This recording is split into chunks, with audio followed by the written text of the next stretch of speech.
5 possible psychological reasons जिसकी वजह से लोग इंग्लिश बोलने में स्ट्रगल करते हैं, और लास्ट में देखेंगे कि क्यों हम इंग्लिश समझ और पढ़ सकते हैं पर बोल नहीं पाते हैं। Number 1, over importance to English.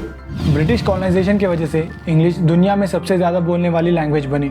English business, commerce, science, medicine और कई इंपॉर्टेंट एरियाज में यूज होने लगी जो अपने फ्यूचर को शेप करती है। इसी कारणवश हम इंडियंस ने इस लैंग्वेज को सिर पर चढ़ा के रखा है। एज अ रिजल्ट लोगों ने फ्लुएंट इंग्लिश बोलना as a sign of status और इंटेलिजेंस समझने लगे। और फिर होना क्या है, किसी इंसान को कुछ आए या ना आए, अगर वो मस्त इंग्लिश बोलता है तो फिर लोग उसे होशियार और पढ़ा लिखा मानने लगते हैं। अब प्रॉब्लम यह है कि अगर किसी इंसान ने बचपन से ये देखता आया कि English is equal to smart या इंटेलिजेंट, तब क्या होगा कि जब वो ये बिलीव करता है कि वो स्मार्ट या इंटेलिजेंट नहीं है। इंग्लिश स्मार्ट और इंटेलिजेंट लोग ही बोलते हैं, क्योंकि मैं स्मार्ट नहीं हूँ, मैं इंग्लिश कभी बोल नहीं पाऊंगा। पहले तो ये याद रखो, English is just a language.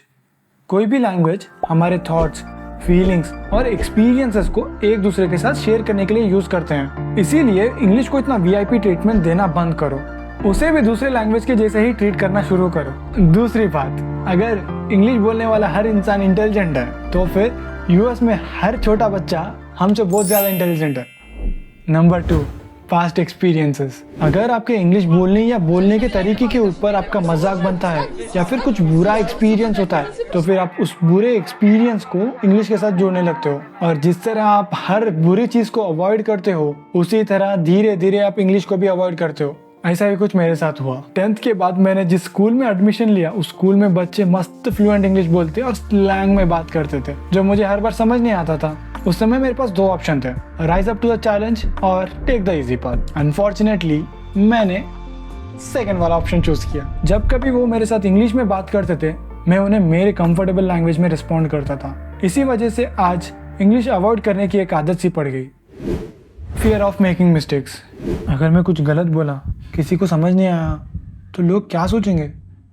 हो सकता है कि वो मुझ पर हंस रहे होंगे। सिर्फ ये सोचकर कई सारे लोग ट्राई भी नहीं करते। अब मैं ये नहीं कहूँगा कि ऐसा कुछ नहीं होता, लोग अंडरस्टैंड कर लेंगे।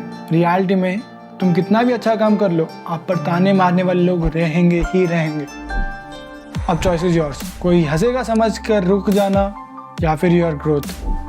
जाकर एक बार मेरा फर्स्ट वीडियो देखो, इतना वर्स्ट है कि आप वीडियो आधा भी नहीं देख पाओगे।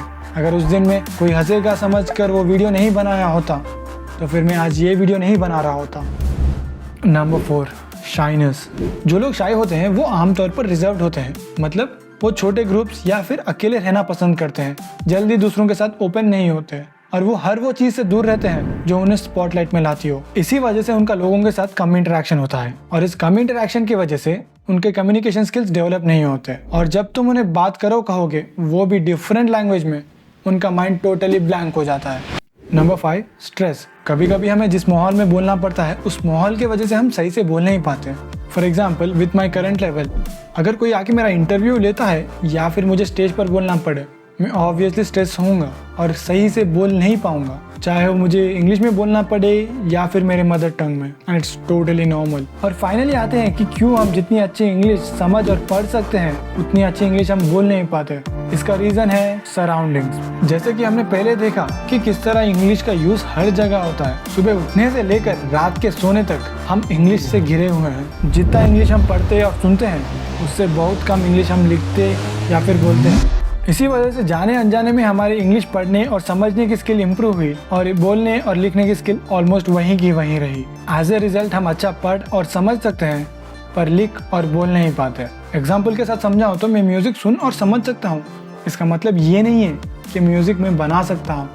इसके लिए मुझे अलग से प्रैक्टिस करनी पड़ेगी। अब म्यूज़िक को बाजू रखते हुए मैं मेरी इंग्लिश को कैसे प्रैक्टिस करूँगा ये देखने के लिए चैनल को सब्सक्राइब ज़रूर कर लेना। अगर वीडियो अच्छा लगा तो लाइक और कमेंट ज़रूर कर देना। तो फिर मिलते हैं अगली वीडियो में, तब तक इस वीडियो को ज़रूर देख लेना।